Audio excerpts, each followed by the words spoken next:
Abatuura bagira ngo abebembezi tubafireyo omuby'obwegyese ngo kandi amashomero mingi gari mu mbeera mbi obwo abebembezi batine kibarukuhweraho nango kinkwasireho munonga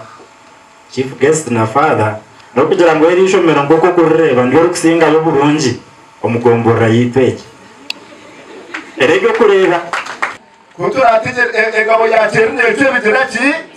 ebisya tureba abana baitu turone cyo kubakurra tubatere environment nungi abana bashomeke bashane naba. Headmaster w'ishomero rya Nyeibingo Central Primary School Alex Mubangizi achatwire ngo ishomereri obwa hati tergine na kamena abire ntushaba abakrist urishomero cyakwe tubasita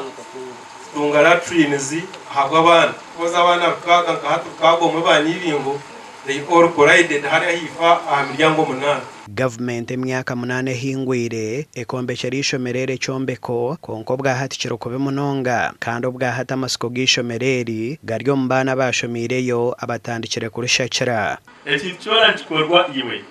mukama wacu tira kusasa bwimukira imwe nambega abogaraje jogo mukoro mwe bari no tikane muri abo wikinyabwa no dikanyabwa abantu ba nyegeraki Nyeibingo mwino kushomesa abana taro kintu kikuru kushomesa ishobora government tekine sente zo kora ibintu bibi techombeka zimbe techombeka kolonio tekijana leta abashomesa na miliyoni nk'ibiri netweka burta ehizo hate milime asigara ne yayi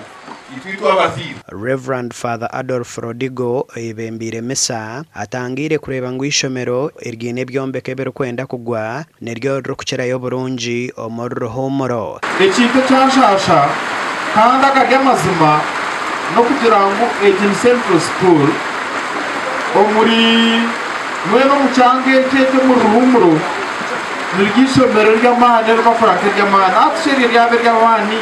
kandi agandi turajya sente z'urukurenga miliyoni 16 nazo zirundinwe aha mukoro go kushakira ishomereri Gasha kwa Abraham Muganzi.